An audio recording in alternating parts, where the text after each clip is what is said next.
Hola, bienvenidos a Entre Semana, donde vemos temas relevantes a la luz de la palabra de Dios. Continuando con nuestra serie ¿Cómo no leer la Biblia?, abordaremos uno de los aspectos más complejos y polémicos sobre este tema: cómo se interpretan los pasajes que hablan de violencia y muerte en la Escritura. ¿Es el Dios del Antiguo Testamento distinto al del Nuevo? ¿Es la Biblia un libro genocida? Acompañemos a Alex y a Marcelo para conversar juntos sobre este tema, aquí, Entre Semana.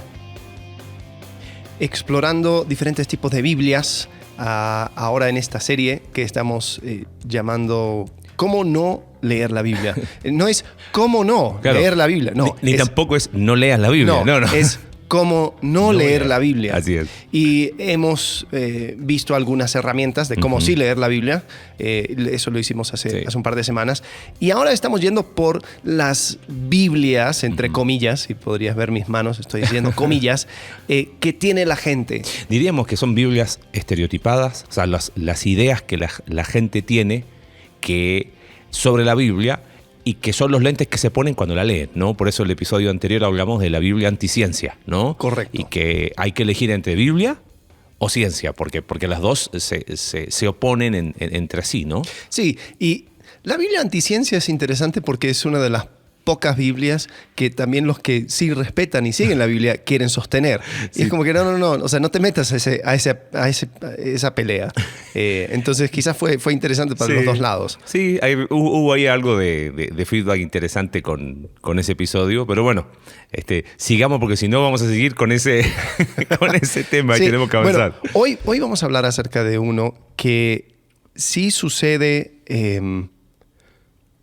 o sea, pasa muy seguido, donde se saca esta idea que es de la Biblia genocida, ¿no? Entonces hablan acerca de no has visto lo que Dios mandó a hacer en el Antiguo Testamento.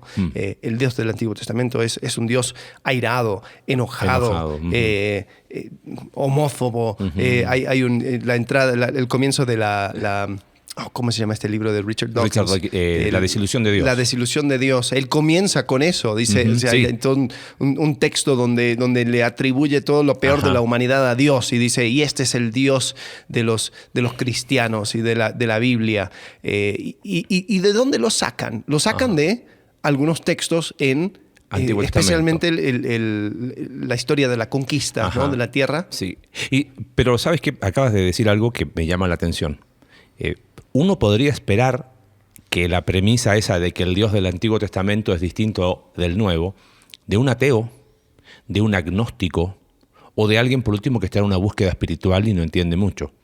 El problema es que me parece que este estereotipo de Biblia está bastante arraigado en círculos cristianos, porque he escuchado cristianos que repiten esta premisa. Sí, no, es que el Dios del Antiguo Testamento estaba enojado y estaba tan enojado que mandó a su hijo para calmar su enojo, ¿no? Y a veces... Y podemos ver en el Antiguo Testamento el extenso de su enojo, ¿no? Exactamente. Entonces, estaba tan...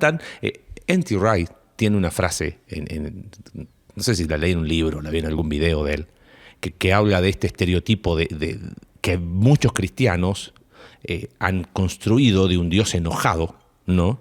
Entonces dicen que termina traduciendo Juan 3:16, ¿no? De tal manera Dios odia al mundo que mató a su hijo, dice. Y ese no es el Dios que la Biblia muestra.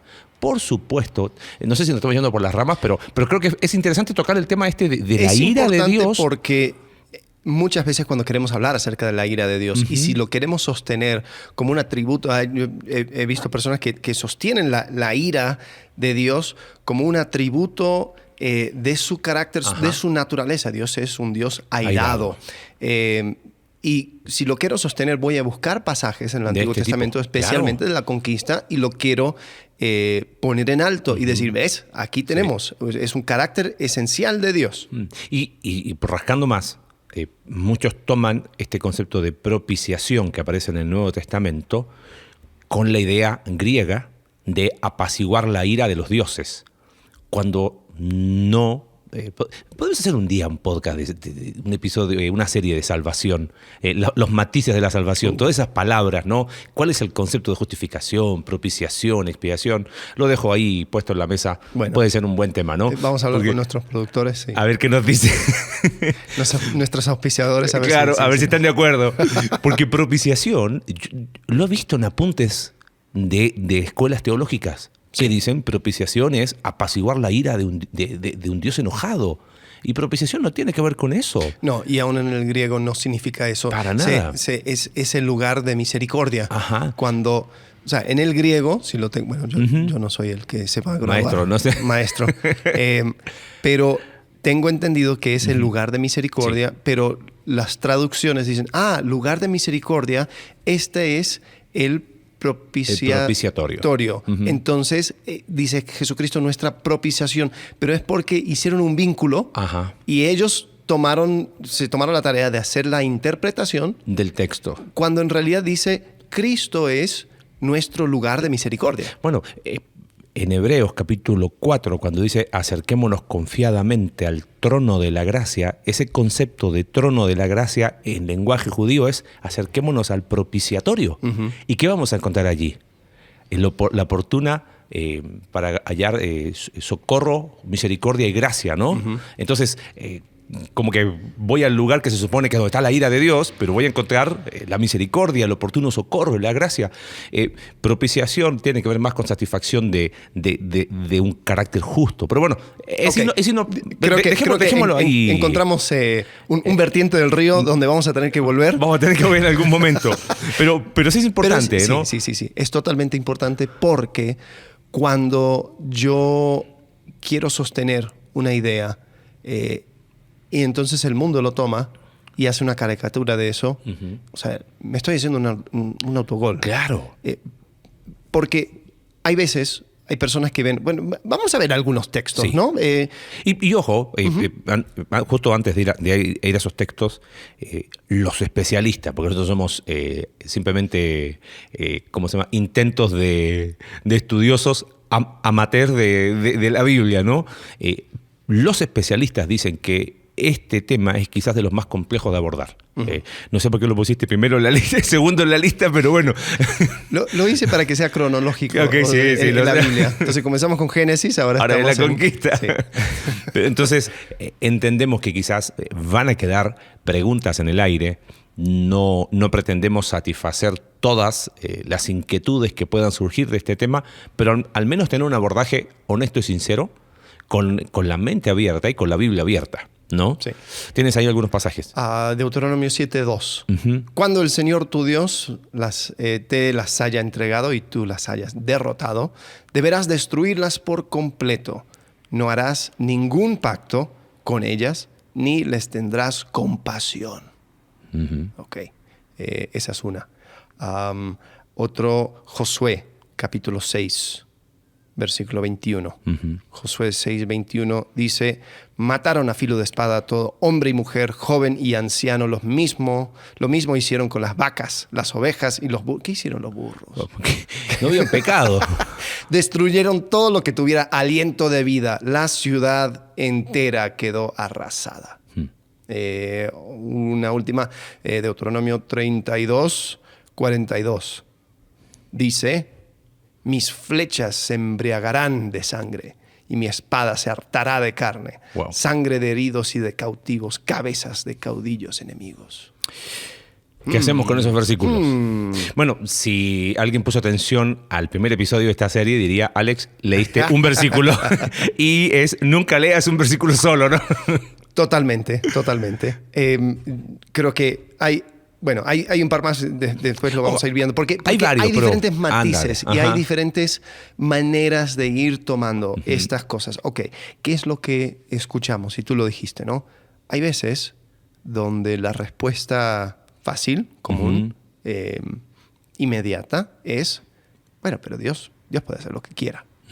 Y Dios, si quiere matar a todos, Dios va a matar a todos. Entonces, o sea, el default del hombre es de que está bajo ira y en cualquier momento le puede llegar el relámpago. O sea, todos... es la misericordia de Dios que Exactamente. significa que se levanta un próximo día para, respirando. Y creo que ahí es donde tenemos que apuntar con este episodio a esa explicación. Creo que lo único que hace es alejar no solamente al incrédulo, sino más peligroso es distorsionar el carácter de Dios. Porque, claro, fíjate, pero es muy lógico el argumento, ¿no? Y es lógica circular, ¿no? Porque es, ok, a ver, espérame. Si Dios es soberano y puede hacer lo que Él quiere, todos somos objetos de la ira. Por lo tanto, si tú no estás aniquilado, en realidad cierra la boca y agradece a Dios porque lo que tú mereces simplemente es estar muerto eternamente. Y sobre eso, ¿qué vas a decir? O sea, el argumento no permite ningún tipo de objeción porque es lógico. O sea, esto te lleva punto 1, implica punto 2 y ese como consecuencia final ya está. Y creo que ahí es donde hay un problema en la explicación. No digo malintencionada, pero sí mal enfocada. Dios puede hacer lo que quiere. No digo que hay mala intención para quienes tienen Porque ese argumento. es cierto. Dios puede hacer lo que quiere. Sí, pero... Un poco más de convicción en tu respuesta. Marcelo Jorquera, ¿Dios puede hacer lo que quiere? Defina qué es lo que quiere, qué significa lo que quiere. Es que lo que pasa es que ahí, quieras o no, hay un concepto de libertad absoluta solo tiene Dios, ¿correcto? En ese sentido, uno diría, en el sentido de la libertad absoluta en cuanto a ser, sí Dios puede hacer lo que quiere, pero Dios no es un ser que no se sujeta a nada. Él se sujeta a su propio carácter. Él decide obrar en consecuencia, en armonía a su carácter. Entonces, si yo digo que puede hacer lo que quiere, puede hacer un cuadrado redondo. Sí. No lo puede hacer. Ajá. Te cambiaría la respuesta. ¿Dios puede hacer lo que quiere? Sí. Ajá. Solo que lo que quiere es ser consistente con su carácter. Ahí está. Eso entonces, es lo que quiere. Tienes toda la razón. Puede ser quiere, un Dios absurdo, sí, postmoderno, donde crea reglas del universo que no tiene nada que ver con nada. Sí, puede ser. Pero no quiso. Claro. Y lo vemos reflejado en la naturaleza. Vemos reflejado en su manera de tratar a los seres humanos una consistencia con su carácter. Creo que diste la clave. Dios puede hacer lo que quiere, más que definir qué es la palabra, qué es el concepto de querer. Recuerdo que creo que es Sproul que habla de distintos tipos de voluntad para poder encajar su teología en cuanto al querer. Pero la pregunta es... Amigo del podcast. Claro. ¿Qué es lo que quiere Dios? Y lo que Dios quiere es ser consistente con su carácter. Sí. Y esa es una constante en toda la narrativa bíblica. Desde Génesis capítulo 1 hasta Apocalipsis capítulo 22, Dios es consistente con su carácter. Entonces, Él claro que hace lo que quiere y lo que Él quiere es ser consistente con su carácter. Entonces, diríamos, Dios puede hacer lo que quiere, la frase está incompleta. Si no se completa es muy peligrosa, porque por no completarla es... Como Dios puede hacer lo que quiere, entonces, si Él mató a los que quiere, dile algo. ¿Quién eres tú para contender con Dios? Alex Tarasiuk. Sí. ¿No? Correcto. y ya está. ¿Viste? Porque al final es Dios de quien quiere, tiene misericordia, de quien no es del que corre, ¿cómo es? Y distorsionamos. Creo que ahí hay un punto que tenemos que ser muy... yo no sé. No lo hago en ánimo de juicio. Pero ¿sabes qué percibo a veces con respuestas de ese tipo? Es como que es una respuesta de alguien que no quiere pensar más allá. Es una salida fácil para un problema difícil. Y es como que ahí queda, listo. Pero ¿cuál es el problema? Si Dios puede hacer lo que quiere. ¿Y ves? Y ahí estamos. No, sí, la cosa es... O sea, lo digo porque hay personas que no lo ven como un problema difícil. Dicen, bueno, Dios actuó así, ¿y qué? Y punto. ¿Y ya? O sea, ¿qué más quieres? El problema es que después esto se hace una caricatura. Claro. Estaba viendo una entrevista con el hombre actualmente más rico del mundo, Elon Musk, y le preguntaron acerca de la Biblia. Y dijo, sí, bueno, o sea, yo he leído la Biblia, me interesó y todo, pero después, o sea, yo llegué al Antiguo Testamento y wow, o sea, esas cosas que hace Dios, cosa seria. Entonces, eso es algo que ha permeado la cultura y desafortunadamente no estamos contando una mejor historia. Claro. Y ni siquiera es por, o sea, tampoco es que Dios necesita un equipo de relaciones públicas. Lo que Dios necesita es que nosotros seamos honestos en contar la historia y sí, lidiar con los matices quizás difíciles. Totalmente. Y no llegar a una respuesta fácil. Ándale. Y entender de que, ok, si Dios ha decidido actuar de acuerdo con su carácter y a primera vista estos pasajes parecen ir en contra de su carácter, bueno, entonces vamos a tratar de entenderlo. Y ahí es donde tenemos que empezar a buscar herramientas. Ok, yo creo que el lugar donde comenzar es el meollo de su carácter. O sea, hay un lugar donde Dios describe su carácter y quién es de una manera concisa. Éxodo capítulo 34, ¿correcto? Es interesante, para no cometer el error de leer un versículo aislado, dar un poquito de contexto. En Éxodo 34 es cuando Dios entrega la ley, ¿no? Moisés desciende, el pueblo está en un festival pagano con un desenfreno sexual increíble, haciendo un becerro con todo lo que implicaba ese tipo de adoración. Moisés baja, ve lo que sucede y es, o sea, capítulo 32 y 33 de Éxodo es de lo más intenso que hay, ¿no? Y entonces empieza el capítulo 34 y dice: Jehová dijo a Moisés, alízate 2 tablas de piedra como las primeras y escribiré sobre esas tablas las palabras que estaban en las tablas primeras que quebraste. O sea, está hablando de segunda oportunidad. Ese es el contexto del pasaje, ¿no? Y cuando lo hace, es interesante que Dios se describe a sí mismo, porque dice: y pasando Jehová, versículo 6, por delante de él, delante de Moisés, proclamó.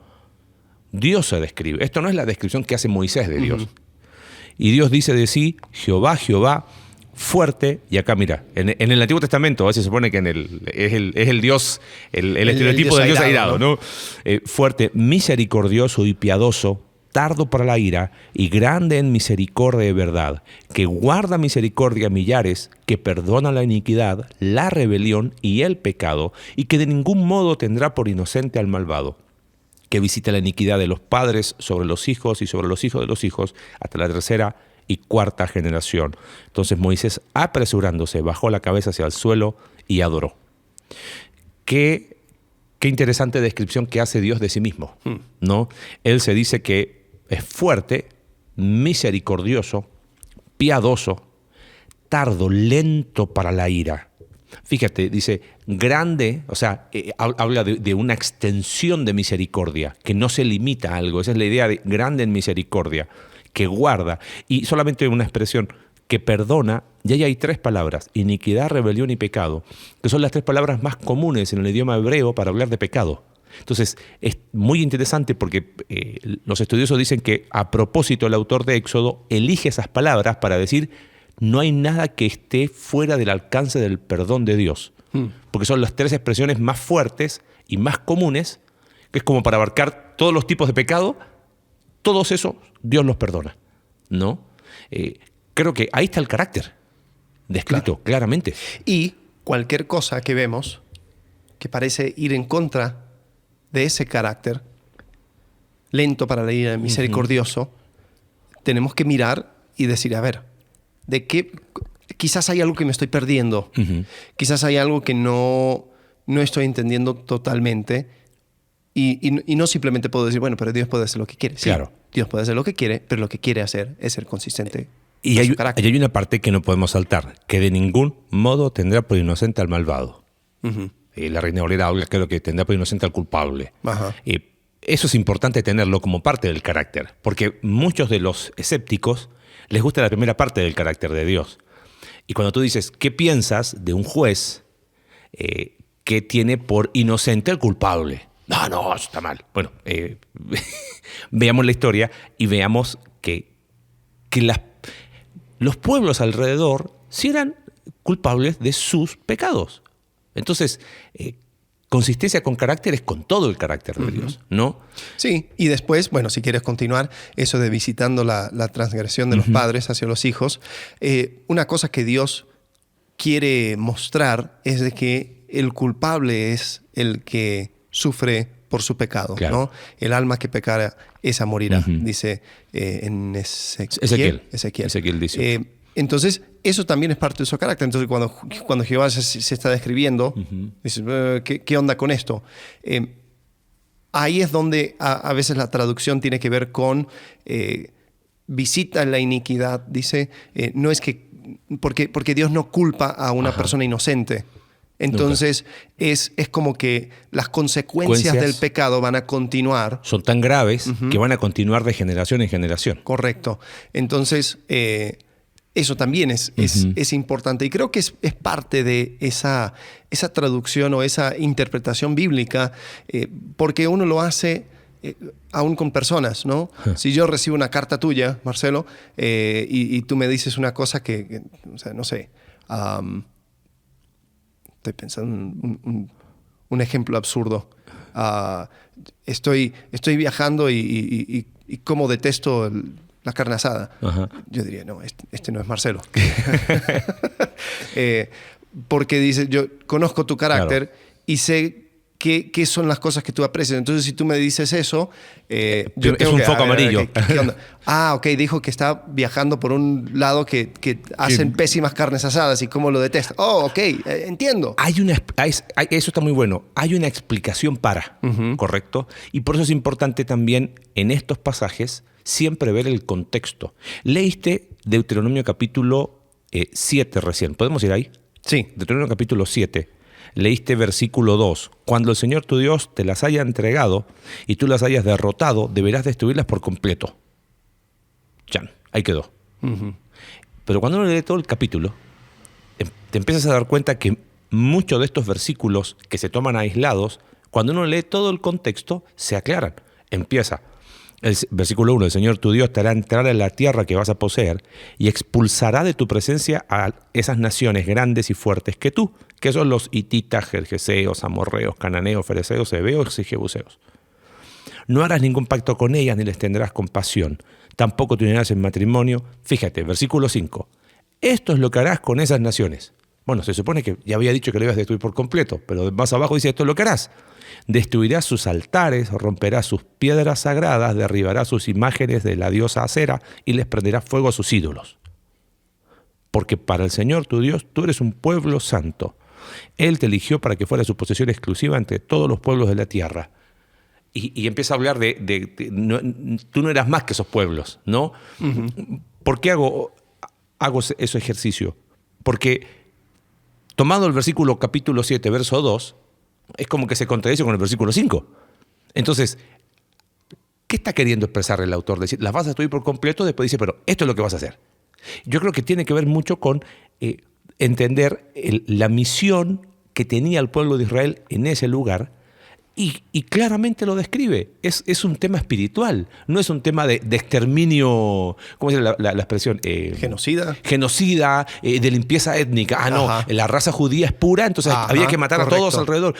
Esas explicaciones no tienen sentido porque claramente versículos después explica en qué consiste eso, ¿no? Creo que una de las formas de entender estos pasajes siempre es tener muy presente ese contexto, ¿no? Había otro pasaje que citaste en algún momento, creo que Salmo 137. 137, sí. Tenemos por ahí. Sí, aquí dice, esto es uno de esos bonitos textos que hay que poner ahí en un póster en tu casa o en el refrigerador. Salmo 137, 9. Dichoso el que agarre a sus pequeños o a tus pequeños y los estrelle contra las rocas. Wow. Para poner una taza. Listo, ¿no? Me quedo con eso. Entonces, claro, este Dios es un Dios asesino, ¿no? Sí. ¿Qué herramienta podemos ir ahí? Primero, Salmo.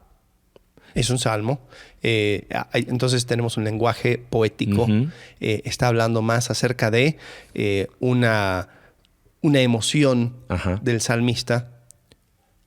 Y cuando entramos a ese texto, ese contexto del Salmo 137, no es tan difícil descifrarlo. Te das cuenta que es un pueblo cautivo, que están siendo no molestados, pero bueno, sí, algo molestados por los babilónicos. Por los babilónicos. Porque ellos están diciendo, estamos junto a los ríos de Babilonia y nos están pidiendo, oye, cántenos esas canciones judías tan bonitas. Y es como que, ¿cómo voy a cantar acerca de esto? Y fíjate, el versículo anterior, el 8, dice, hija de Babilonia la desolada, bienaventurado el que te diere el pago de lo que tú nos hiciste. Y está este concepto de venganza, en el sentido de que reciba, no es venganza, es de justicia retributiva, de retribución, que reciba lo que nos hizo. ¿Qué hacía Babilonia? Estrellaba a sus niños contra la peña. Entonces, el autor del Salmo está diciendo, ojalá a ti te pase lo que tú nos hiciste a nosotros, ¿no? Y creo que ahí hay otra cosa, que la Biblia hable de violencia en el Antiguo Testamento, y ojo, no solamente en el Antiguo, hay pasajes medio desconcertantes en el Nuevo también. También. No necesariamente significa Dios está haciendo algo ahí. A veces es descriptivo, a veces expresa lo que sucede, se están narrando hechos. Bueno, por ejemplo, en Levítico 26, versículo 9.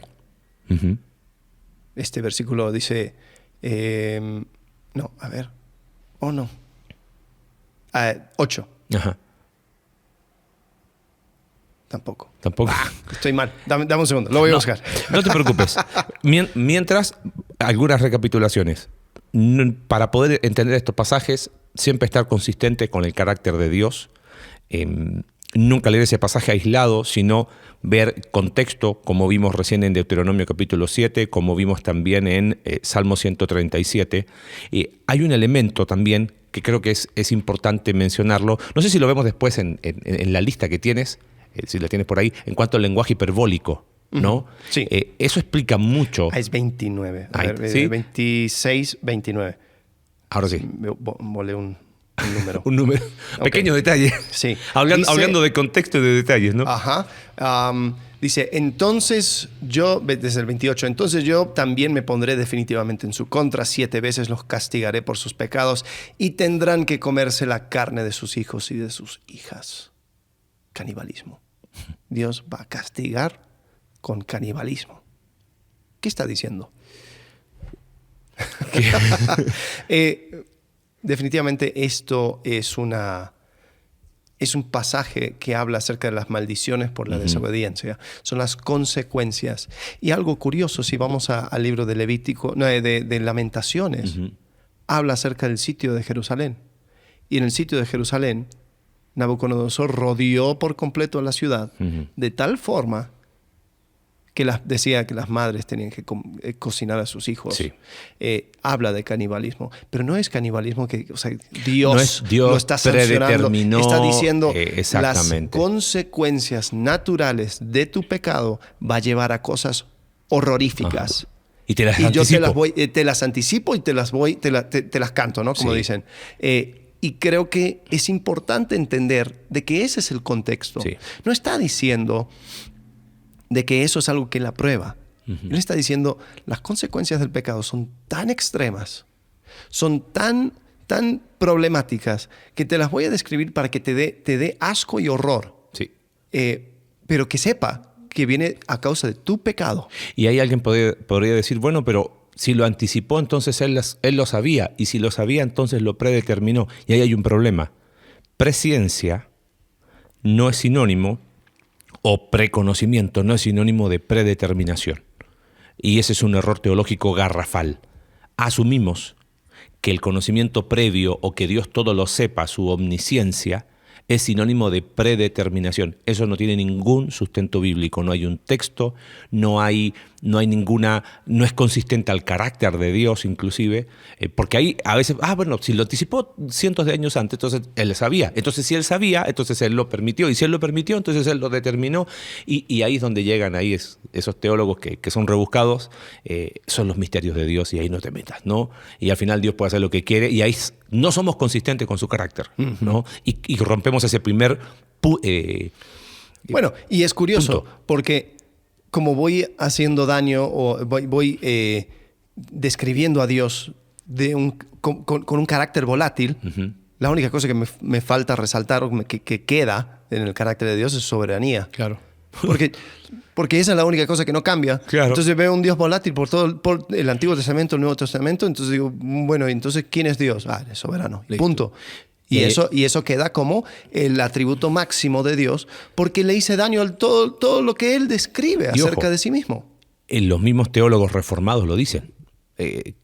Creo que MacArthur cita a Sproul y dice que el atributo favorito de Dios es su soberanía, y si es el atributo favorito de Dios, debería ser el suyo también, sin ningún sustento exegético. Entonces, claro, es la consecuencia lógica de derribar todo lo demás. Ahora, hay un concepto que explicaste en la escuela bíblica en la iglesia, en cuanto a la tierra de Israel y la dispersión de las naciones en Génesis capítulo 11. Pienso eso por el pasaje que leí recién de Deuteronomio capítulo 7, ¿no? Las vas a exterminar por completo, pero después, versículo 5 dice, esto es lo que vas a hacer, vas a derribar sus altares. Hay un tema de guerra espiritual que creo que sería interesante explicarlo para entender por qué razón hay mucho de este lenguaje de un Dios como de un Dios guerrero, ¿no? En el Antiguo Testamento. Claro. Bueno, primero, vayamos un viaje en el tiempo. Torre de Babel. Las naciones, o sea que... Ok, vamos un poco para atrás. Diluvio. Sucede el diluvio.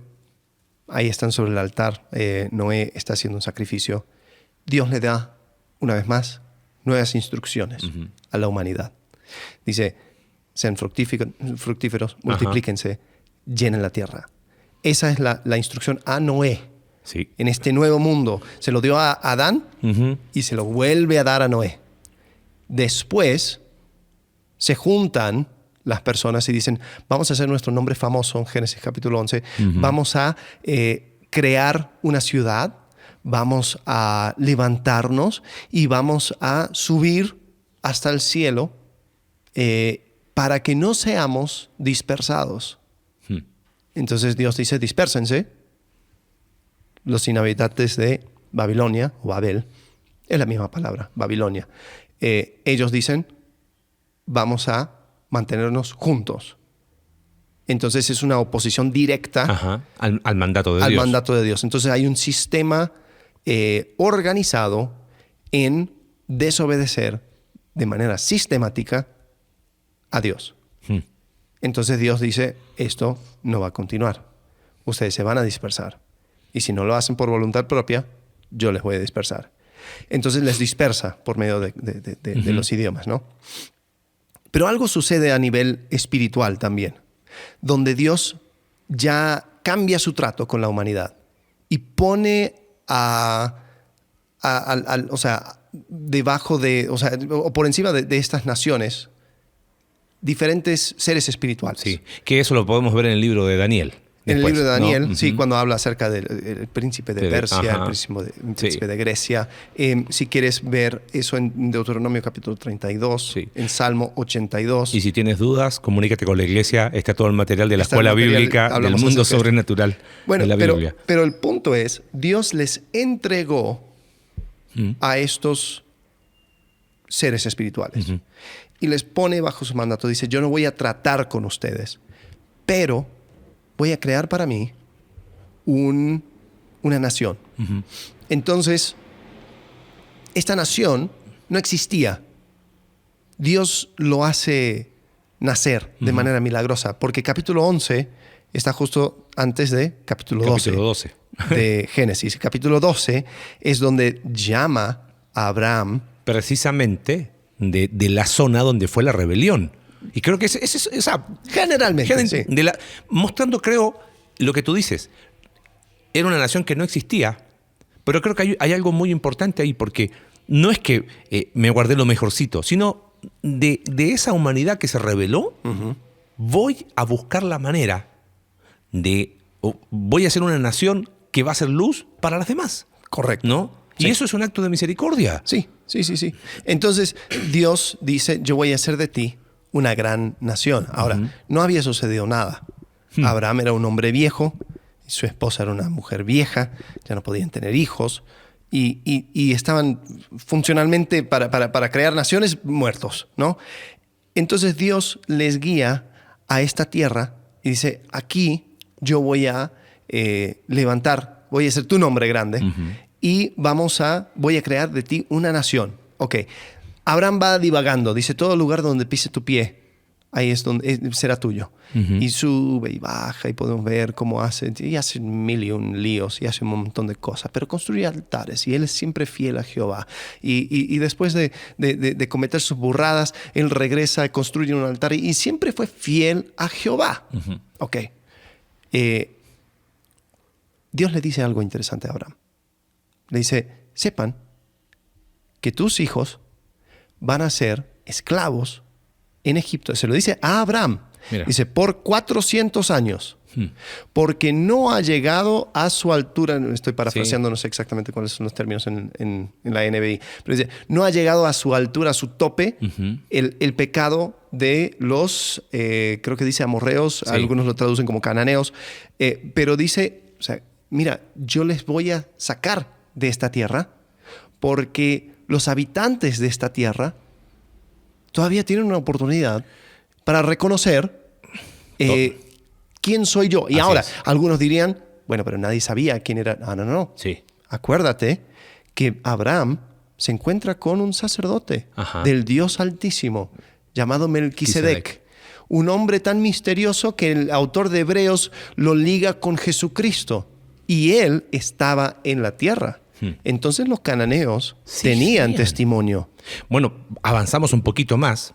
Creo que hay algo interesante que, complementando lo que explicabas de las naciones y de cómo Dios empieza una nueva nación a través de Abraham, es que Dios dice, voy a habitar entre ellos. Y para las personas de aquel tiempo, eso tenía que ver con un espacio físico de tierra, ¿no? Eso estaba en la mente de los pueblos en ese lugar. Al saber que se está empezando una nación, Israel, donde un Dios distinto a los dioses de aquel tiempo va a morar ahí, eso implica un trozo de tierra, ¿no? Y eso es algo que nosotros por ahí no lo vemos o no lo entendemos por nuestra cosmovisión, ¿no? Y eso era algo que sabían y lo demuestra el libro de Josué, ¿no? Porque Rahab dice, tengo acá Josué capítulo 2, estamos situados, el pueblo de Israel ya estuvo en Egipto, sale de Egipto, en Cades Barnea, lo que decías, ¿no? Con los espías, vagan en total 40 años y mira lo que dice Rahab. Dice, yo sé que el Señor, cuando habla con los espías, les ha dado esta tierra. O sea, ellos tenían... Yo sé. Claro. ¿Por qué lo sabían? Y por eso estamos aterrorizados. Todos los habitantes del país están muertos de miedo ante ustedes. La nación súper insignificante que le había dicho Dios, ¿no? Tenemos noticias de cómo el Señor secó las aguas del Mar Rojo para que ustedes pasaran después de haber salido de Egipto. También hemos oído cómo destruyeron completamente a los reyes amorreos, Sihón y Og, al este del Jordán. Por eso estamos tan amedrentados y descorazonados frente a ustedes. Yo sé que el Señor y Dios es Dios de dioses, tanto en el cielo como en la tierra. Amigo, esto es lenguaje que nosotros no vemos en Occidente. O sea, esto es mundo espiritual en Medio Oriente, ¿no? Por lo tanto, les pido ahora mismo que juren en el nombre del Señor que serán bondadosos con mi familia y todo lo que sigue, ¿no? Quiero que me den como garantía una señal de que perdonarán la vida de mis padres. Y bueno, ahí viene todo el relato de Rahab. Pero aquí está diciendo algo muy interesante. O sea, era un tema de guerra espiritual porque el terreno era santo para una nación santa. Y si hubiese sido este Dios, esta Biblia genocida, arrasan con Rahab. Pero no fue así. Sí, claro. Arrasan con Rahab, lo hacen de golpe, sin previo aviso, pero ellos, o sea, estaban vagando por el desierto 40 años. O sea, los habitantes de Canaán tuvieron 40 años para masticar este hecho. Dirías que esa es la ilustración de Éxodo 34. Dios es lento para la ira. Es lento para la ira. Y algo más interesante. Cuando sucedía, y ahora vamos a hablar un poco acerca de las tácticas de guerra y el lenguaje que se usaba, pero Israel no hacía sitios. Fíjate que Rahab es de Jericó. Sí. ¿Cuál es la manera en que Jericó fue tomada? ¿Se acuerdan? La forma más rara. La forma más rara, ¿no? Se levantaban por la mañana, daban vuelta a la ciudad, sonaban las trompetas y se iban. Ahora, cuando se iban, ¿los habitantes eran libres para salir? Totalmente. 7 días. Y el séptimo día, ahí es donde caen los muros. Sí. Y aún así, Rahab y toda su familia fueron salvados. Y no solamente eso, sino que ella fue incluida en el linaje directo, o sea, de Sí. Jesús, pero voy a decir, o sea, para el judío, del rey David. Claro. Que era la representación de la nación de Israel. Bueno, lo mismo con Ruth, la moabita. O sea, creo que tenemos que quitar esta idea de que Dios quería un pueblo puro étnicamente, ajá. ¿no? Sí, no. O sea, eso era Hitler, no Dios de la Biblia. Entonces, a veces vemos conceptos de pureza y de santidad en esos términos, pero la cantidad de naciones, de personas extranjeras que fueron parte del pueblo de Israel, la elección de Israel no es sinónimo de salvación, ¿no? Lo hablamos en el episodio que hablamos de elección. Entonces, hay un estudio, no tenemos el tiempo ahora, tenemos que ir cerrando, ¿no? Pero si tú enlistas los episodios más, quizás más destacados de juicio, siempre que hay juicio es porque hay culpabilidad de las personas ahí. Así que Dios no tendrá por inocente al culpable. Pero como Dios es lento para la ira, es interesante que en cada una de esas hay una manera. Dios establece un medio para. Lo vemos acá con Rahab, ¿no? Ellos habían oído, todos habían oído. Pero ¿quién actuó conforme a eso? Rahab y su familia, ¿no? Correcto. En Moab todos tenían hambre, pero ¿quién fue la que actuó conforme a su fe? Fue Ruth. Y lo que ignoramos acerca de este aspecto espiritual era que la única cosa que me mantendría en esa ciudad y manteniéndome peleando en contra de los israelitas sería porque yo creo que mi Dios, Baal o lo que sea, es más fuerte que Jehová. Sí. Porque si no, diría, claro, como dijo Rahab, yo sé que Jehová es Dios de dioses. Entonces, oye, me vuelco busco su misericordia. Y ¿sabes qué? Lo vas a encontrar. Sí. Aún en este Dios, entre comillas, airado. Sí. Hablemos acerca del lenguaje hiperbólico. Sí, y con eso cerramos. Con eso cerramos. Tienes ahí una tabla muy interesante, ¿no? Donde el lenguaje hiperbólico tiene que ver con una exageración evidente. Correcto. Para mostrar un énfasis. Ahora, es importante porque hay personas que van a decir, entonces que me estás diciendo que la Biblia no dice lo que realmente... No. O sea, hay mentiras. No. Es un lenguaje que aún nosotros decimos. Sí. Ok, por ejemplo... perdón, por definición es una exageración evidente. Evidente. O sea, no es que hay que buscarle aquí lo misterioso. O sea, correcto. Es obvio que es evidente. Por ¿no? ejemplo, me voy a meter en la Biblia anticiencia, ¿no? Okay. Hay personas que dicen, ¿cómo puede ser? La Biblia dice tal cosa. Sí, nosotros también usamos frases que son anticiencia para llegar a un punto. Por ejemplo, decimos el sol se pone, el sol sale. Ajá. El sol no se pone ni sale. La Tierra va rotando. Claro. Pero no leemos en el periódico, oye, ¿cuándo se pone el sol? No. ¿Cuándo es que la rotación de la Tierra llega a tal punto donde ya no se ve el sol? No, decimos el sol se pone, el sol sale. Y todos entendemos. El lenguaje figurado. Mundial 2014. Alemania le gana a Brasil 8-1. Fue un masacre. Sí. ¿Fue un masacre? Una masacre. Una masacre. Ajá. Sí. ¿Pero lo fue? No. No. No murió nadie. No murió, no. Bueno, murió el corazoncito de los brasileños. De los brasileros. Qué bueno que no nos escucha gente de Brasil. Pero nadie estaría confundido con lo que tú estás diciendo. Si dice, no, fue una matanza. Sí. Fue horrible. ¿Qué pasó? Hubo 8 muertos de Brasil. Sangre en la cancha. Y todos van a decir, oh, wow. O sea, sí. Que fue una derrota muy importante en el mundo del fútbol. Muchísimo lenguaje figurado. En todo. Es más común de lo que uno cree. Ok. Josué, capítulo 10, versículo 20. Josué y el ejército israelita exterminaron a sus enemigos. Muy pocos de ellos pudieron refugiarse en las ciudades amuralladas. A ver, espérate. ¿Exterminaron? ¿O habían personas que sobrevivieron? Entonces dice, exterminaron a sus enemigos. Y después, muy pocos de ellos pudieron refugiarse en las ciudades. Entonces ¿cómo? Sí.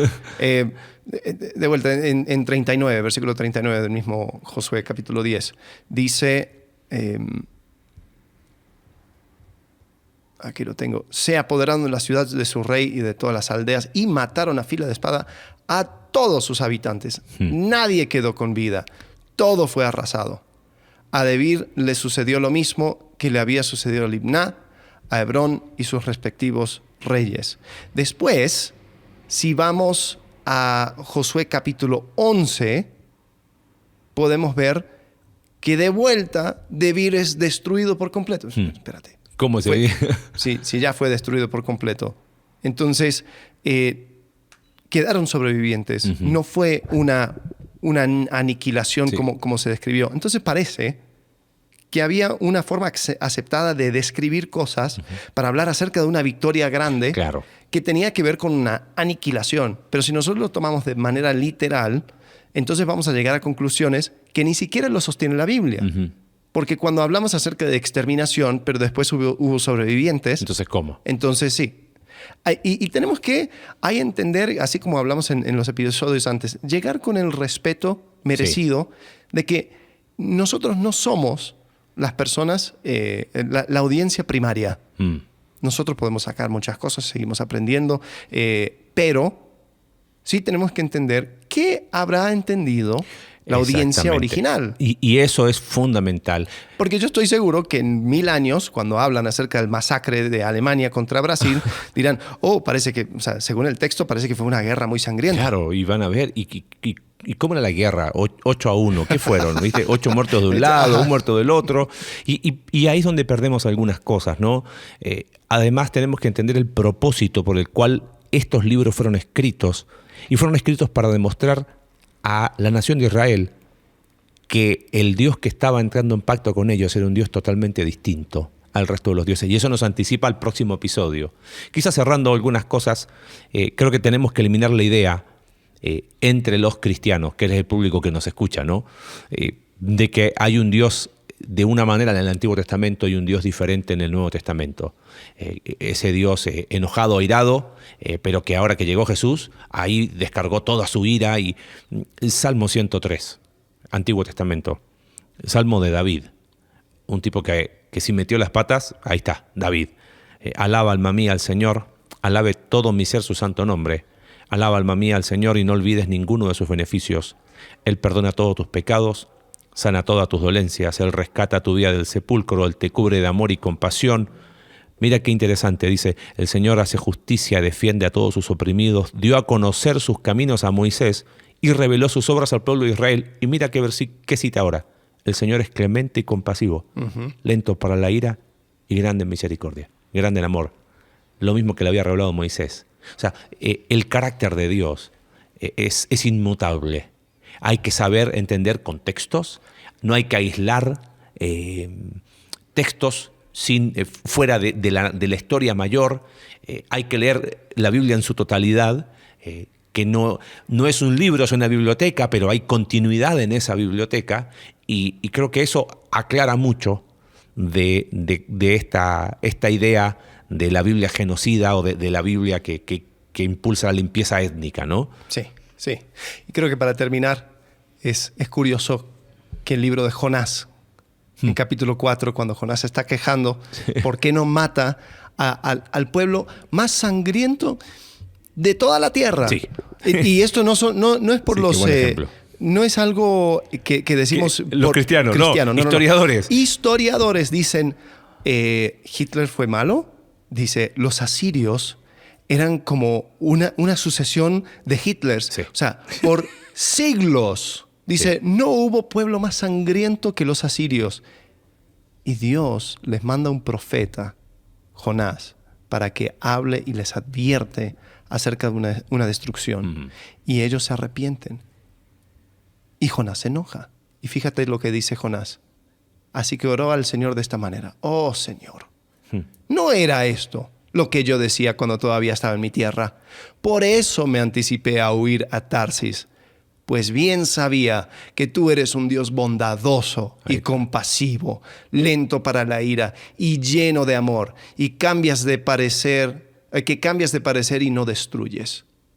Ahora, Señor, te suplico que me quites la vida.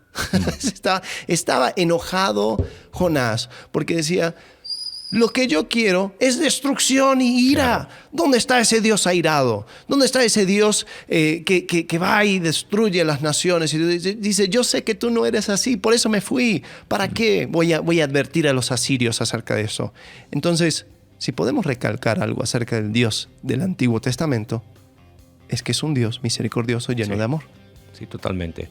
Y ahí está, otra vez el carácter. Así Sí. es que, bueno, esperamos haber aclarado algunas dudas de cómo no leer la Biblia, Sí. ¿no? Ahora, con eso decimos, o sea, no queremos decir, bueno, ya lo atamos con un moño y ya todos los problemas... Quedan del muchos Antiguo- cabos no. sueltos para Pero- seguir profundizando, ¿no? Correcto, pero si tienes esa Biblia genocida, por favor tíralo y empieza a verlo con unos ojos nuevos, con unos ojos que van apreciando el carácter consistente de Dios. Sí, totalmente. Así que bueno, muchísimas gracias. Nos vemos próxima semana con otra Biblia. Otra Biblia que no hay que leer. Hasta luego. Sale, gracias. Gracias por acompañarnos en un capítulo más de Entre Semana. Recuerda que puedes seguirnos a través de nuestra página web Iglesia Conexión Vertical /Entre Semana, Spotify, Apple Podcast y Google Podcast. Hasta la próxima.